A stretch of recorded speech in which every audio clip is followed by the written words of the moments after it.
Saudara, demikianlah pidato kenegaraan yang disampaikan oleh Presiden Republik Indonesia Prabowo Subianto dalam agenda sidang tahunan MPR RI. Ada beberapa poin yang disampaikan oleh Presiden Prabowo Subianto, saudara, dalam pidatonya. Beberapa di antaranya adalah mengenai capaian-capaian ataupun kemajuan yang sudah dilakukan oleh pemerintahannya. Hampir 2 tahun atau tepatnya di 663 hari ia menjabat. Nah, lebih lengkapnya saudara terkait dengan poin-poin ini dan maknanya apa yang bisa kita cermati. Kita akan bertanya kepada Astrio Veligen yang masih bersama kami di Newsroom Menara Kompas, juru bicara Partai Gerindra, Mas Rio. Bagaimana Anda memaknai pidato yang disampaikan oleh Presiden Prabowo tadi? Kalau kita lihat kan memang ada beberapa poin ya. Tadi ada 121 kebijakan transformatif yang sudah dilakukan selama 663 hari. Kemudian juga tadi tampaknya kita melihat Presiden menyemprot ya kepala lembaga begitu ya untuk melakukan pembenahan. Ada ultimatum tadi dari Presiden untuk kepala lembaga khususnya untuk Kapolri dan juga Panglima TNI. Dari Bang Ria bagaimana? Ya, jadi Mbak Nanda secara garis besar kita dapat membagi pidato kenegaraan Presiden hari ini menjadi 3 bagian besar. Yang pertama adalah di bagian pertama beliau meletakkan fondasi pedoman apa yang beliau pegang sebagai kepala negara dan juga kepala pemerintahan dalam menjalankan amanat ini, yaitu berpegang teguh menjalankan amanat konstitusi yang dimandatkan oleh Undang-Undang Dasar 1945. Itulah beliau disumpah hampir 2 tahun lalu di gedung yang sama.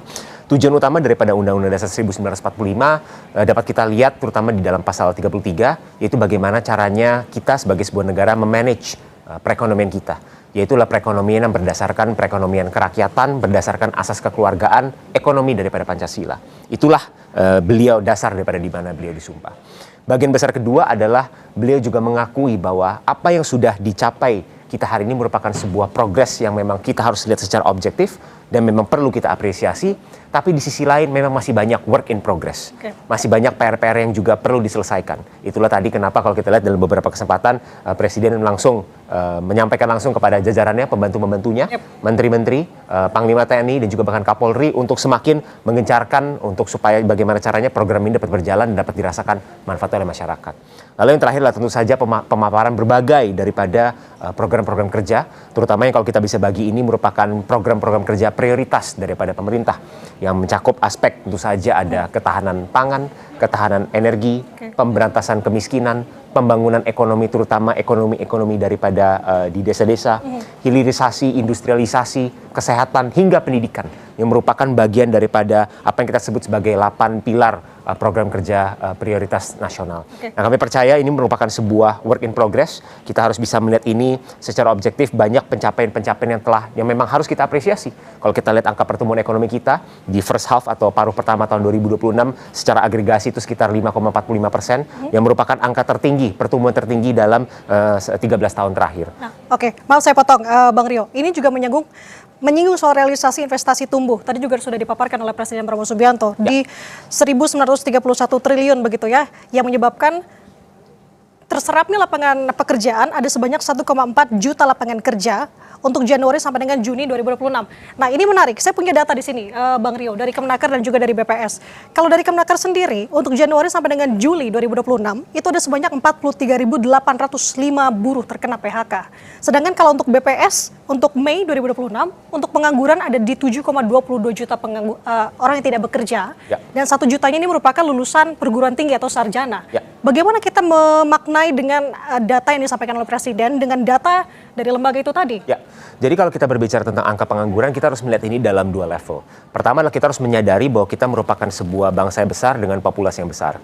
Total populasi kita 280 juta, angkatan kerja kita secara spesifik itu kita memiliki 154 juta angkatan kerja. Artinya penduduk yang memang ingin mencari kerja dan berada di dalam working force kita sebut.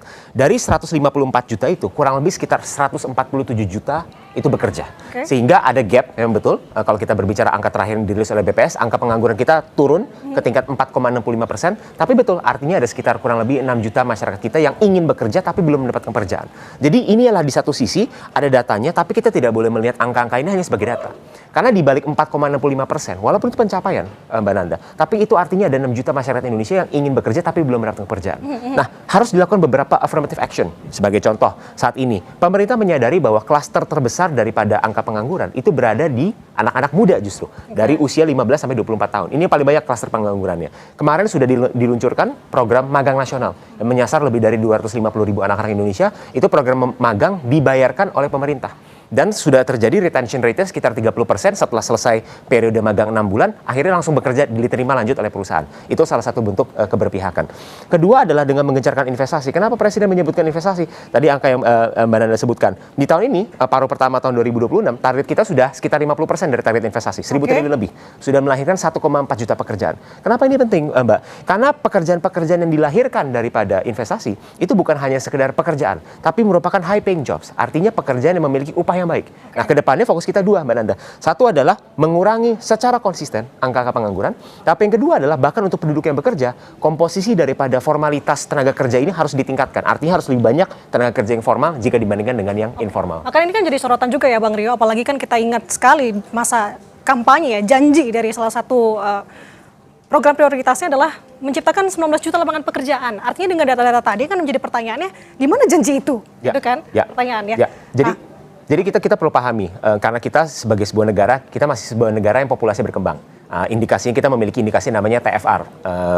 TFR itu Total Fertility Rate. Artinya kita masih di angka sekitar 2, artinya pertumbuhan populasi kita nambah. Artinya, Mbak Nana, kita perlu pahami, setiap tahunnya, jumlah angkatan kerja kita saat ini masih bertambah karena kita populasi masih bertambah terus, ya kan? Jadi ketika ini jobs ini juga bertambah, kesannya peningkatan penurunan persentasenya mungkin kelihatannya tidak terlalu banyak penurunan angka penganggurannya. Tapi itu terjadi adalah karena walaupun laju daripada penciptaan lapangan kerja baru ini juga tinggi, tapi laju pertumbuhan daripada angkatan kerja kita juga tinggi karena populasi kita juga bertumbuh ya. Tapi bukan berarti balik lagi, kita objektif, kita menilai ada perbaikan, ada improvement, tapi bukan berarti PR-nya sudah selesai. Tadi seperti yang Presiden sudah sampaikan, masih work in progress. Oke.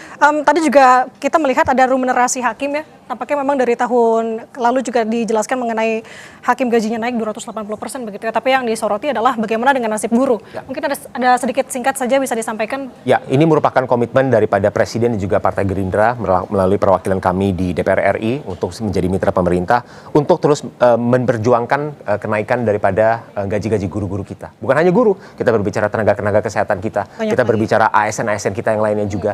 Tetapi dalam rangka itu terjadi, kita kan step by step. Kita sudah mulai dengan meningkatkan penghasilan daripada hakim. Supaya kita bisa semakin leluasa dapat meningkatkan gaji guru, gaji tenaga kesehatan kita, gaji ASN kita, dan juga gaji kesejahteraan kita secara umum, maka negara ini perlu mendapatkan pendapatan yang lebih. Bagaimana cara negara bisa mendapatkan pendapatan yang lebih? Bukan dengan menerapkan pajak baru, bukan dengan meningkatkan tarif pajak, tapi dengan memperluas basis pajak atau yang kita sebut sebagai tax base. Artinya, orang-orang atau perusahaan-perusahaan yang selama ini harusnya membayar tapi tidak membayar, itu yang kita kejar. Orang-orang yang harusnya membayarnya 10, tapi selama ini cuma bayarnya 5, itu yang akan kita kejar, kepatuhan.